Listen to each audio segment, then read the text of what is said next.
This is My Naija people don bring ogbonge Bishop news story. My name na Neyi. Make a sharply yarn on a story wey be say it just happened.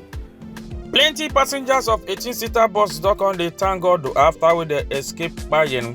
Say because their bus can't go miss control as the bus almost won't come fall from bridge to enter inside water during wey be say they travel.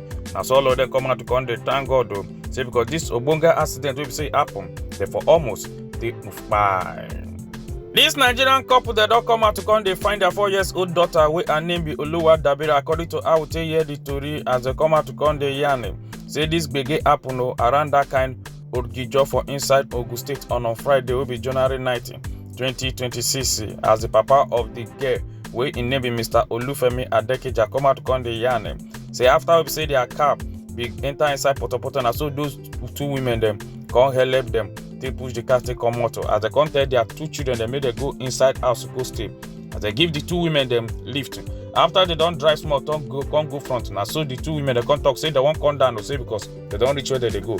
Now so the two women they can't use Okada, they go back in old house, can't go tell the children the same papa, say make him follow and take on. Now so one of them will be the Oluwadabira, can't follow them, take go till now. Say they still they find it there like this. Plenty crowds don't come gather this woman for inside Oshu State as the one come they drag the woman up and down. According to how they hear the story, say another kind November 2025, say the woman enter inside one of their shop, can't do fake transfer of 350,000 naira. But later, so she can't go another shop after 2 months to come go do the same thing. So they can't recognize her for inside another shop branch. Can't catch her, can't they sharp and say she be only, she be thief. Say because now she they do fake transfer of about 350,000 naira around that kind of November. And they come out, can't talk, say she do that stuff. The Tax Reform Committee chairman, when name be Mr. Taiwo Oyedele, don't come post this news. You can't talk, say now fake news, and the news come out, can't talk, say federal government don't post on tax laws guideline site uncertainty. And so you come out to come talk, say this thing now fake law, say because federal government never suspend anything tax law. On Wednesday, January 15, 2026, the Lagos State Environmental Task Force Anti-Crime Squad don't arrest one man wey be say they forcefully work on the demand money from one man wey be say in motor they break down along the road for that Oshodi Iyanapaja road. As the Lagos State Task Force call arrest the man, say because that's when they do, they very illegal because he not get any right to collect money for anybody wey be say in motor break down along the road. This my level stop. There are about 5 of them. They came down to work on the car. I beg you, I don't be anybody. I used to beg you.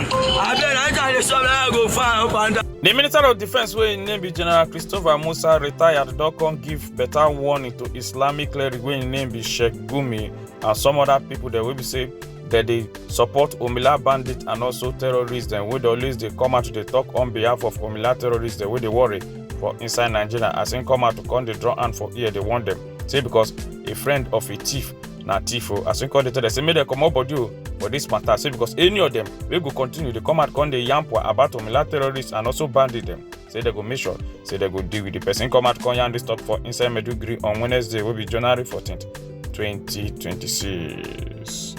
A Calabar police doctor arrest one Isoko woman will be housewife for inside Delta State. This casala happen for inside Ugwere Ovie area of Ugele North local government area of Delta State. After where the woman can go use machete to take cut her husband plenty times for head. As the husband come by call later, also go by her husband side chicken. This begin happen on Wednesday, will be January 14th, 2026. One Okada man don't can go overrun speed, can go jam motor wey say park on its own as in can go jump enter inside the back windscreen wey make the motor's windscreen can scatter. This begin happen for inside Ijebu Day on Tuesday wey be January 13th, 2026. 9 this casala take happen as they can hold the Okada man say because he must repair the motor when it goes scatter. CCTV camera that can capture this man wey enter inside one supermarket, can tiftalize something as he can dey waka up and down to find way go use to escape from another place. They come out for inside the supermarket but no road dey again. As he hide the thing for inside include, but didn't we be say he won't come out for inside the supermarket. And so they come gbab am, come catch am, come bring out the two wey be saying tiftalize, come dey question am. The former presidential candidate of People Democratic Party for inside the 2023 general election wey name be Atiku Abubakar in son don come to Wama come go join All Progressive Congress as he come beat the hand for chest to say like this now say he go support President Bola Ahmed Tinubu for inside the 2027 general election. And na on Thursday will be January 15th 2026 na in the son wey be Atiku Abubakar son take comot come go join All Progressive Congress. This Nigerian man wey im name be Olusegun Bakare don come out come dey question President Bola Ahmed Tinubu say 128 billion electricity fraud, 210 trillion Central Bank of Nigeria fraud, 3 billion fake airtime, over 6 trillion missing NDDC money. Say till now, so all this money dem dey lost o, and yet federal government still come out to come dey find way wey dem wan take tax Nigeria to collect more money. Say that one na pure looting o. Na President Bola Ahmed Tinubu regime wan just loot. Come out come dey talk o. Say no recovery, no justice. Say we just dey move on like that for inside Nigeria. The operative of Anambra State Calabar Police Command wey be Rapid Response Squad for inside Okozo don come raid one brothel for inside Aguleri, Anambra East Local Government area as they come rescue 33 underage girls wey say they dey do okpomliki work for inside one brothel, and they come out come arrest them after wey they receive intel say get some small children there wey say that they use the do okpomliki work for inside that brothel. Aguleri, Morning Star Hotel brothel. We got information yesterday that 25 children from Ebonyi State, underage girls from Abakaliki, they abducted them from Ebonyi. The Omoga Nigerian musician will be David Adeleke aka Davido don come out to come dey provoke the verse after we one little girl will be 15 years old to come out to come write the talk. Say Davido na him papa and he go like make Davido make they go do another DNA test. Now so Davido come out come dey provoke. Say they don't do about 4 DNA tests too. So all of them don't come out negative. Say the girl not be in Peking. Say but the mama still they push to make sure say they go do another DNA test. Come they talk. Say not get that kind of time for this period.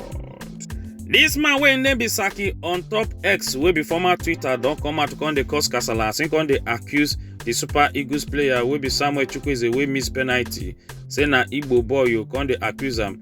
Say because him go African Cup of Nations final come go play penalty come miss am. Say no saying suspect am. Say because him play that penalty to miss am in solidarity to Biafra.